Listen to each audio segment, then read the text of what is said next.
It's officially summer. If your holiday travels are taking you to the Great White North, and you're looking for an experience that you won't find in any travel brochure, you needn't wander far from the beaten path. Beneath Canada's most celebrated destinations lies an undercurrent of dark mystery and forgotten folklore. A tapestry of tales that cast an eerie light on Canada's postcard tableaus, which lend themselves to adventures perfect for travelers with a taste for the uncanny. In this series, we will explore the hidden mysteries of Canada's top 10 tourist attractions.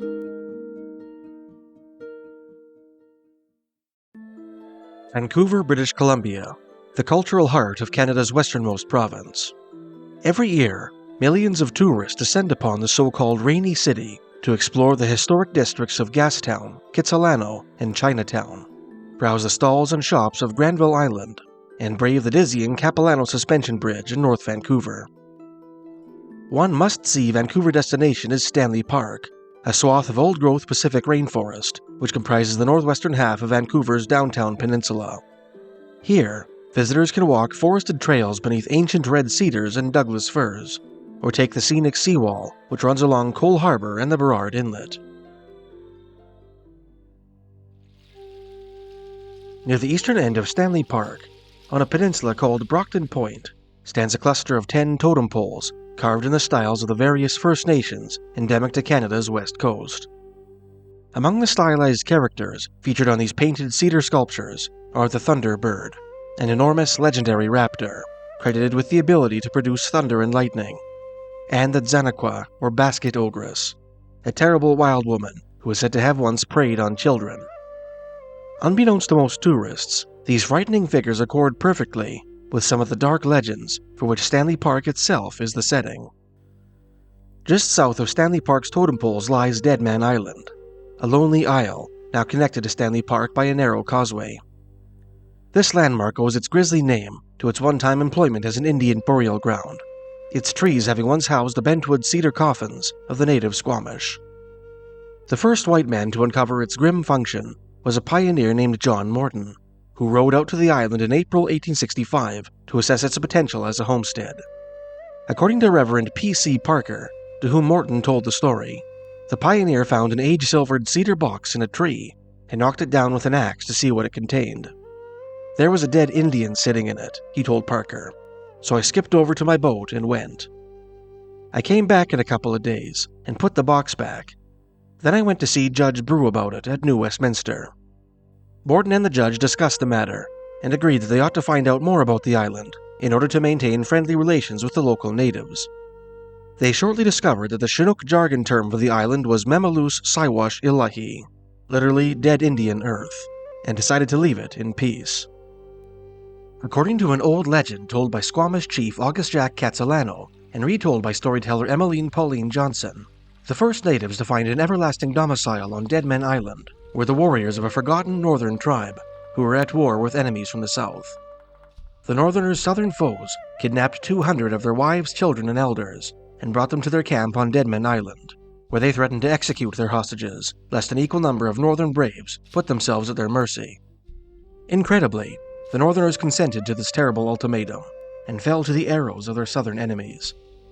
The following morning, after celebrating their victory, the southerners discovered that the bodies of the slain had vanished in the night, leaving behind a profusion of fireweed.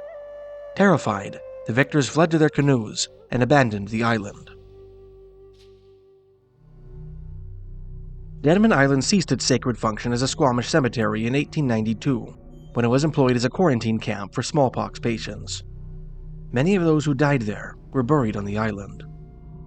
During the Second World War, the Royal Canadian Navy selected Deadman Island as the site of a recruitment and training facility for the local Navy Reserve Unit, the HMCS Discovery. Many of the thousands of sailors and officers processed at the facility were sent to the Atlantic Front, where it is possible that some fell prey to German U-boats. The bloodshed, pestilence, and death to which Deadman Island has borne witness are said to have left indelible impressions. Today, the HCMS Discovery Naval Station is said to teem with paranormal activity, and the isle itself has been called the most haunted island in Canada. Naval personnel and recruits have reported hearing phantom footsteps, the sound of moving furniture, the opening and slamming of doors, and even fragments of disembodied conversations in the middle of the night, when no one else was on the island.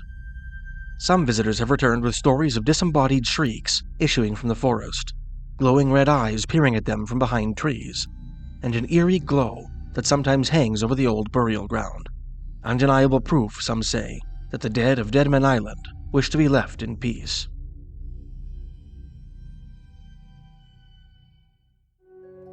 At the opposite end of Stanley Park, just off the seawall, stands one of Vancouver's most iconic landmarks, a striking outcrop known as Siwash Rock.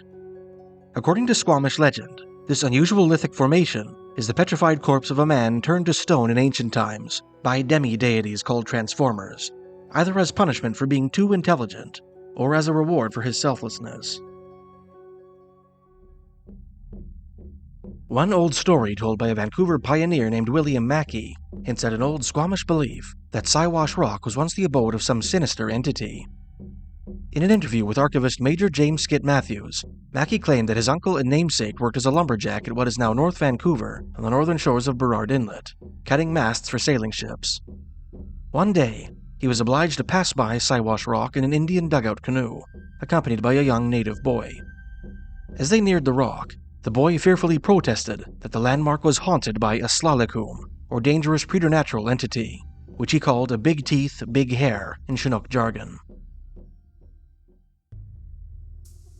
Big teeth, big hair might be a fitting epithet for another entity spotted in Stanley Park in 1925 by a woman named Dorothy Bailey, whose tale appeared in a Vancouver newspaper in 1957. Back in 1925 or 1926, Bailey said, "My mother had taken my sister and I to the wonderful playground in Stanley Park.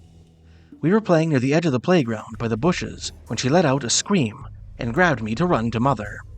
In her description, she had seen a gorilla-like man standing up, towering over the bushes. It was standing still, watching us play. To this day, I have often wondered if anyone else may have seen the same thing. With so much talk about the Sasquatch lately, it makes me wonder if that could have been a Sasquatch, and if they inhabited Stanley Park years ago, when it was much denser forest than it is now." Indeed, tales of wild men are staples of traditional campfire stories of the local Squamish and Musqueam First Nations, which include tales of child-snatching ogresses that once prowled the western coast, and stories of large, hairy, man-like creatures that dwelled in the woods and mountains. If you'd like to watch this video without ads, please consider becoming a member of this channel and watching the ads-free version instead. You can do this on your phone or desktop by clicking the picture of my face and then clicking the join button to the right of the subscribe button.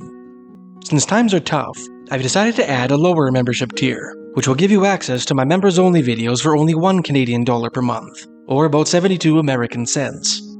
Sorry for the interruption, and enjoy the video. Of course, Stanley Park is not the only place in Vancouver with eerie legends and tales of the unexplained. Vancouver proper is said to be home to more than a few haunted buildings, from houses and apartments to shops and restaurants.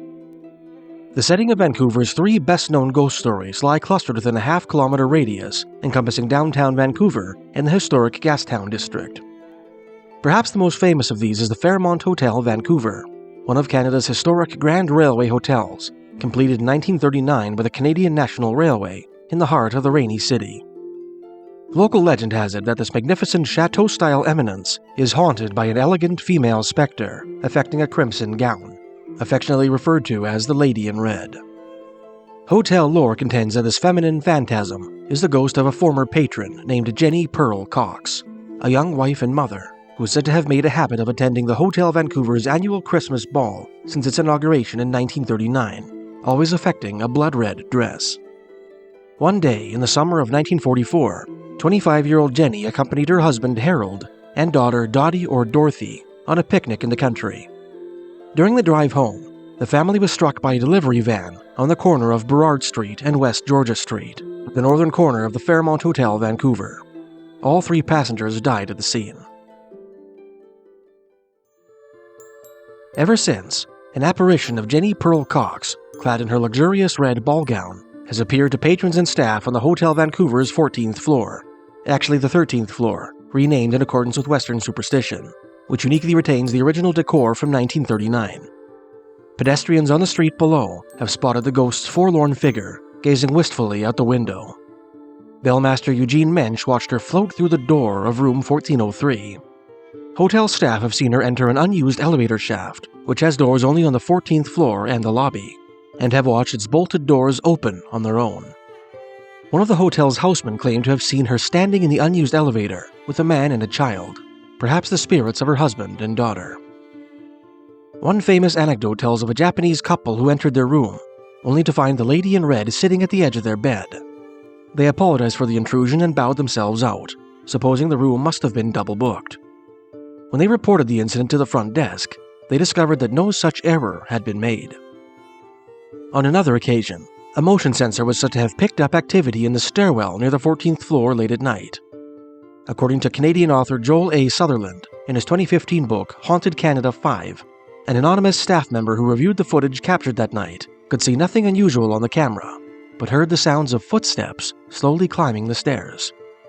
When the footsteps reached the camera, a shadow passed in front of the lens, and a blood-curdling shriek reverberated throughout the stairwell.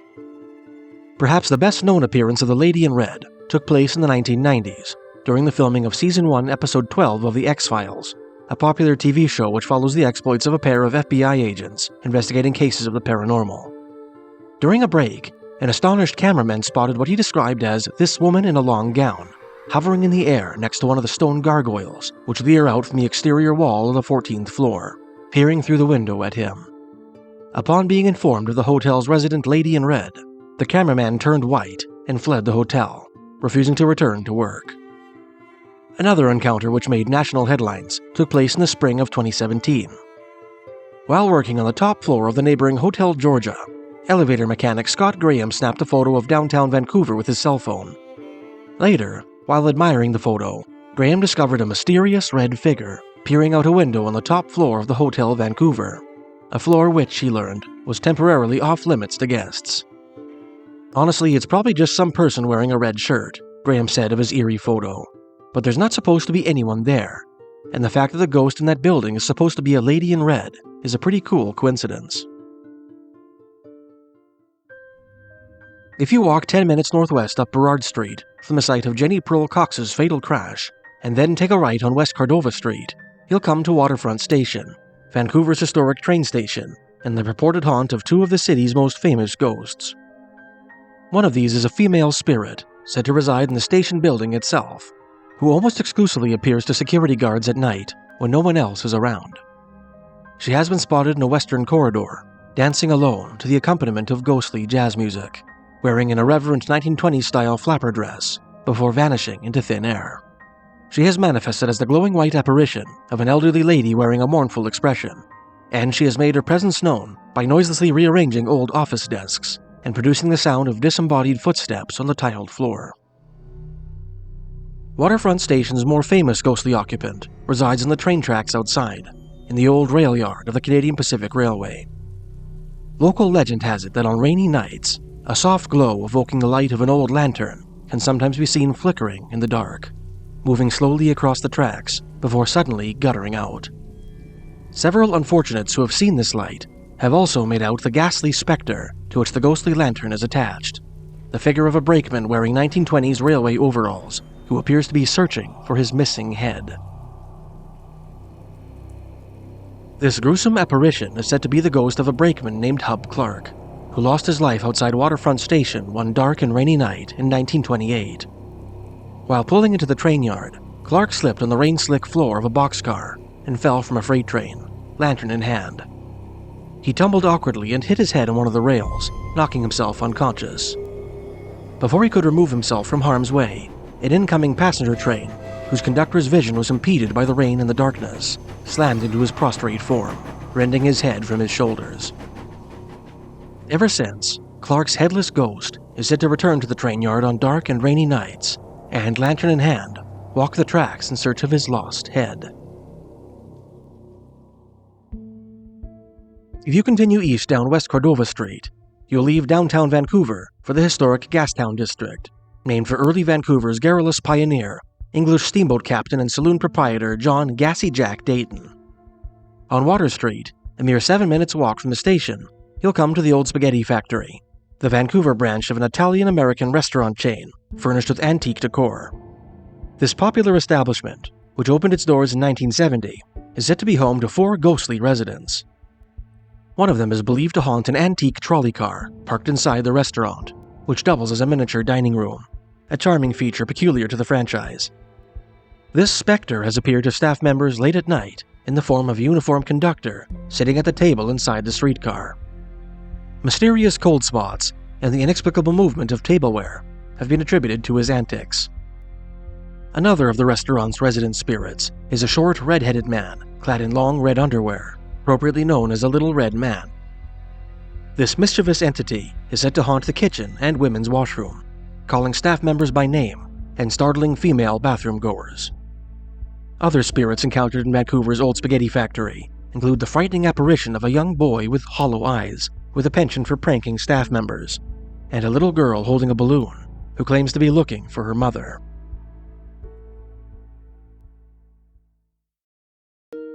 In the next segment of the series, we'll explore the hidden mysteries of Toronto, Ontario, Canada's most populous city, from forlorn spirits said to linger in stately hotels to an eerie urban legend about a monster that dwells in tunnels beneath the town.